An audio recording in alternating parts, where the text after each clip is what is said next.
La vigilancia masiva. Curso de Derechos Humanos. Realiza Edgar Ramírez C. Universidad Nacional Abierta y a Distancia UNAD. La vigilancia masiva. La vigilancia masiva es ilegal. Representa una vulneración de los derechos de los seres humanos en el fundamento de la dignidad humana y en el complemento de la intimidad.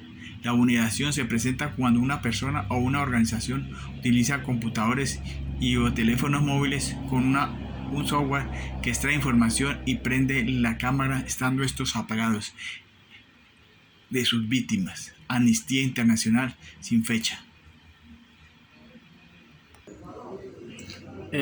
La vigilancia masiva de lógica es ilegal.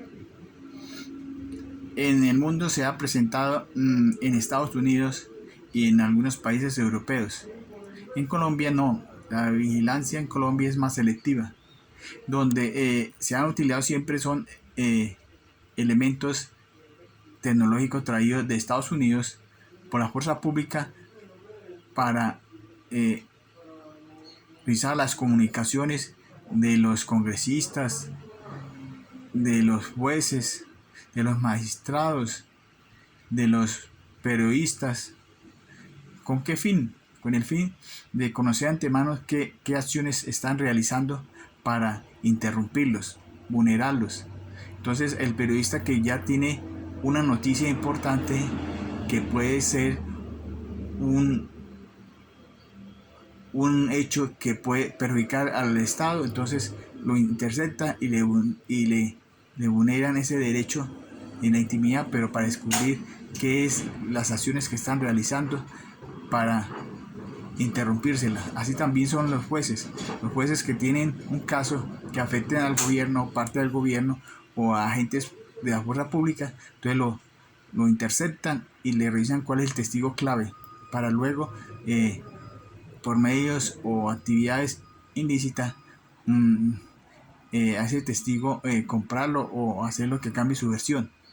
Y así con los congresistas, cuando hay una ley y se está votando, entonces para conocer cuál es la votación, entonces para llegar y mover esa votación para favorecer algunas clases políticas.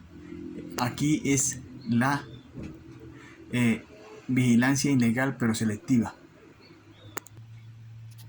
Objetivo de la vigilancia masiva es utilizar la información para obstruir los pensamientos dirigentes de periodistas, políticos, militares, defensores de derechos humanos y del ciudadano del común, en la utopía de que el que piensa diferente es un terrorista, en el dilema seguridad o libertad. Normatividad. En el instrumento normativo internacional de la Declaración de los Derechos Humanos, en su artículo 12, nadie será objeto de injerencia arbitraria de su vida privada, su familia y su domicilio o su correspondencia, ni de ataques a su honra o a su reputación. Toda persona tiene derecho a la protección de la ley contra tales injerencias o ataques. En la Constitución Política de Colombia, en el artículo 15, expone: todas las personas tienen derecho a su intimidad personal y familiar y a su buen nombre, y el Estado debe respetarlos y hacerlos respetar. Asamblea Nacional Constituyente 1991. En nuestra normatividad no está configurada la positivización de la vigilancia masiva ilegal con el factor del colectivo, sino individual, es más insunaturalista de los derechos humanos internacionales.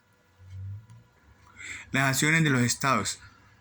Los estados deben respetar este derecho y sancionar estas injerencias o a esos ataques conforme a la ley. En Colombia, por norma constitucional, se puede tutelar este derecho y se puede denunciar penalmente según el artículo 269 del Código Penal, que expone: interceptación de datos informáticos. El que sin orden judicial previa intercepte datos informáticos en su origen, destino o en el interior de un sistema informático, o las emisiones electromagnéticas provenientes de un sistema informático que las transporte.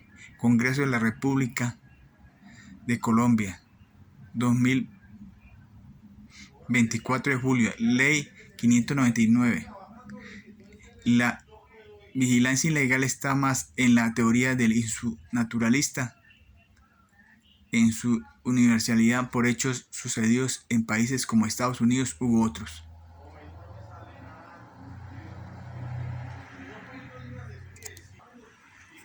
Referencias bibliográficas: Asamblea Nacional Constituyente 1991, Amnistía Internacional sin fecha, Congreso de la República de Colombia 2024 de julio, Ley 599 del 2000. Las teorías insunaturalistas y supositivistas son los fundamentos de los derechos humanos y de los derechos fundamentales. Las primeras teorías estructuran el concepto y sus principios, y el segundo lo establece en cada Estado-nación en la tipificación de las normas y su amparo. La ONU es la promotora de los derechos humanos. En la Declaración de los Derechos Humanos Universales del Hombre de 1948, actualmente ha construido el enfoque de los derechos humanos, donde son análogos el desarrollo y los derechos humanos por sus principios de universalidad, injerencia, rigidez y otros. Cuando se afecta un derecho es colateral con los otros. En Colombia se positivizaron los derechos humanos en derechos fundamentales que fueran amparados por la norma en la Constitución de 1991, siendo la Corte Constitucional que con sus sentencias han creado jurisprudencia en casos particulares de las tutelas a normas generales. Gracias.